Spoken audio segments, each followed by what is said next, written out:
Good morning, everybody. Welcome to the podcast, Motivated Entrepreneurs. It is Tuesday morning, 602, and I have started doing these life events. And so whenever I hear something or want to share it with you, document my journey, then I think it's important to do so. This happens to be one of those days. Now, apologize for the people who all know me and stuff, because I always get a bit queasy when I talk about money and where I want to be in the direction I want to go and stuff. But then I've got to realize that it's not, if people who know me are listening to it, then great.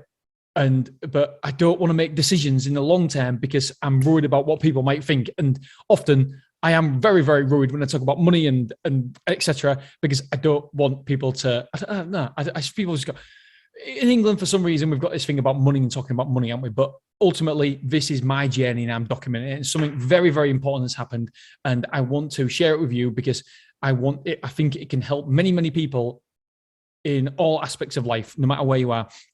And so as you know, we're in self-storage. Self-storage is doing very, very well. However, the problem with self-storage is that it costs money. So when you first opened up, you've got all the capital expenses, the CapExes. So you've got maybe 400,000, 200,000, 500,000, depending on the size of the location. Stormore cost £1 million to do out, right? In terms of doing out and the cash flow, because when you first open, you've got no customers, but you've got all the expenses. You've got the expense of rent and rates, which are 170 grand a year. Then you've got the staffing, then you've got the rates, and you've got the electric, and you've got all that expense, and you've got one customer, then you've got two customers, then you've got three customers. So for the first 2 years, you might lose 300 grand. Poof, gone. And then you've got all the expenses to fit it out over four phases, 5 phases, whatever it was. And that, again, is money as well. So it cost over £1 million to fit out. And so the problem with self-storage is it's a fantastic business model. It's a problem, but it's also a blessing. The blessing and the problem is the barrier to enter. So to enter the self-storage facility, you need money. You need funding. Otherwise, you can't enter it. Well, you can, but you've got to do it in, like I did first of all, because I didn't have very much money, with external units, containers, etc. And you build up from there. But to do an indoor one, no. So I know that the man in the street just can't open indoor self-storage because you don't have the money. It's not that it isn't possible. And so therefore it's like a moat. I'm protected by this little moat. And so I want to expand. I want to have, I've mentioned it before, I want to sell out for £250 million in 20 years. And I'm probably aiming too small there, because in this money, obviously in 20 years time, the £250 million isn't going to be worth as much as it is now. But in this money, what it's worth now, I want to sell it for £250 million. So whatever the equivalent is of 250 million, that's what I want to sell out in 20 years' time, whether it be 500 million, whatever. I don't know what the equivalent is going to be. I still think we're going to smash that. But to get there, I need to open more sites. To get more sites, I need more funding, because yes, we're now profitability, but to open another site, it's going to cost 300 grand. Like, for example, in Clough Road, it's going to cost £400,000 to do. And then so once you do that, then, wait a second, I've got no more money. I want to do another site, but I've got no more money. What am I going to do? And yeah, Clough Road will cash flow in 2 years' time. So it'll be producing £15,000 a month in 2 years' time. However, that's a long time to wait. And then 15 grand a month. And then Stormore producing, I don't know, so 60 grand a month. No, not maybe 50 grand a month. And so it takes time. It takes time, because then you can only open one at a time. So I said to Dan, Dan, listen, I'm moving too slowly. Dan's my mentor, my coach. And I said, I'm moving too slowly. I need funding.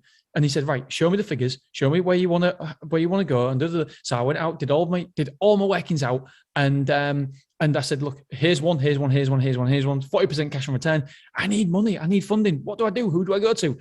And Dan's opened up his little black book and says, right, okay, Dean, I believe you. I believe in the vision. I know the numbers are strong. I know the business is strong. I know what you're doing. So therefore, I'm gonna put you in front of other people. I've just got an email today from one person. I've got somebody in the Midlands and somebody down in London in Mayfair want a meeting with me. One was through Dan and one was through myself, where I literally have been contacting them and saying, look, I've got a podcast. Will you come on a podcast and talk about money? And then now he wants to talk about my business. Now he's going to help me. So my takeaway is that you must invest in yourself. You must invest in yourself, because if you don't, the doors will never open. You invest in yourself and the doors will open. Then that person, when you invest in yourself in masterminds, etc., then that person can open so many more doors to you. but it would never happen if I didn't invest in myself. So anybody listening, if you're in business, then you must join a mastermind. You must find people who can accelerate your growth, who can help you out. Some people, you're the average of 5 people. And so if you're in a room full of business owners, then guess what? You're going to elevate your position, because then people around you are in the same sort of situations. No point going down to the pub with your mates who are in a completely different situation. There's a time and a place for that. 100% agree. But if you want to maximize your business, then you need to make time for them other business owners. You need to make time for networking. If you don't, then guess what? You are never going to be in a position where you can open the doors. The doors that will open if you start networking and start masterminding, then they're going to be far greater than if you don't. So my takeaway here, my I suppose little glimpse into my life at the minute is, if I wouldn't have networked, and by the way, networking, I just mean by sending emails and bugging this guy until he arranges to have a meeting with me in Mayfair, inviting me down to his offices. I'm like, let's grab a coffee in Mayfair if you're around here anytime. I'm always down in Mayfair. Not really, never, but I will be. I'm making sure that next week I'm in Mayfair. I will be there having a cup of coffee with him in a sweat. I've never even been to Mayfair. Oh, I think I have, but yeah, I'll be there. So it'll be absolutely incredible. Really looking forward to it. That's one meeting. And then I'm going to have another meeting as well. And then more doors are going to open, because if I impress in those meetings, guess what? More doors will open. They will open more doors for me to more individuals to get the funding and to get the experience, to get the help, to get the expertise that I need. And it's just, so it all started with investing in yourself with Dan. If I didn't invest in myself, my numbers would be nowhere near good enough. I couldn't, with my old accountant, God bless him, God bless, he's not died or anything, but he's very much stuck in his ways. He didn't like management accounts. But so I had to move, I had to evolve, and now I've got management accounts every single month. So if anybody wants to see a snapshot right now, how well a business is doing, I can send it straight away and say, there you go, look. Mind you, I've just come off a call today. I must have sounded bigger than I was as a development in Sunderland.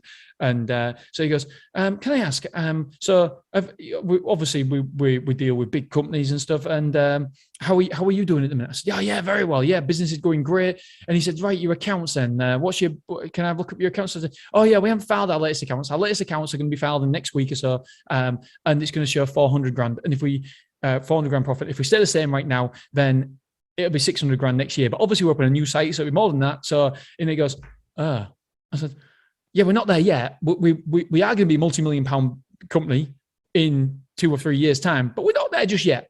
And he goes, right, maybe Sunderland ain't for you. I was like, oh, God damn it. A new development right on a busy main road into Sunderland, this new development is coming. And he's saying, I don't think it's for you because you're not earning enough. I'm like, bollocks. But again, that doesn't really matter, because if you get no's, then that's okay, because it's a no's only a no for now, and and get yeses along the way.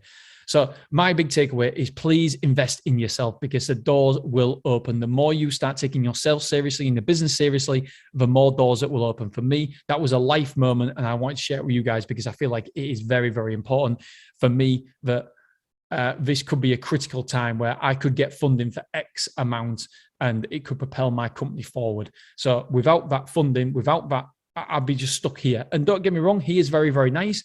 But I know I'll look back at my career in 20 years' time and think, fuck, I could have done more. I had a fucking great opportunity and I didn't grab it. I want to test how good I am. I think I'm all time. I genuinely do. In self-storage, I think I'm all time, right? But how good am I? And so I want to test myself. And the only way to test yourself is growth. By sticking static and staying here and playing it safe, yeah, great, 400, 500, 600,000 pounds a year. It's not the money.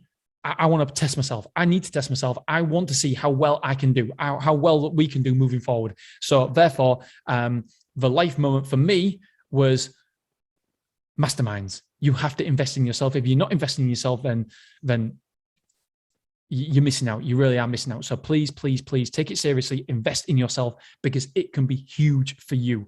And again, apologize. I'm just thinking then, oh shit, this is going on Facebook. This is going on LinkedIn. I'm going to sound like a dick, because people who are earning more than me are going to think, is that all you're making? I thought you were making more than that. And people who are obviously making less are thinking, what a fucking knob. And you can't win. So, but this podcast is all about being honest and open and stuff. And so therefore, I've laid it all out. And I led exactly where I want to be and where I am right now and where I'm going to go and how I'm going to get there with help along the way, because you can't build a massive company without investment, or you can, but it's very, very, very rarely you can do. And I want to make sure that we build a massive company. And it's going to be exciting along the way, but I need help and I need investment. And how we do that is by getting people to open doors for you, getting people to believe in you, by masterminding and networking and all that good stuff. All right, my friends, thank you so much for listening. I'll see you soon. Don't judge me. I don't know why I'm so bothered. Why am I fucking bothered? Do you know what? That really annoys me, the fact that I'm actually saying that. Don't judge me. Shut up. Just be you and don't worry about being judged. I'm talking to myself now. This is getting even worse. Now you're even going to judge me even more. Oh, God, no, don't worry about being judged. Oh, no. Cycle of life here. All right, guys, girls, I'm going to go and beat myself up some more. Love you. Appreciate you. See you soon. Bye.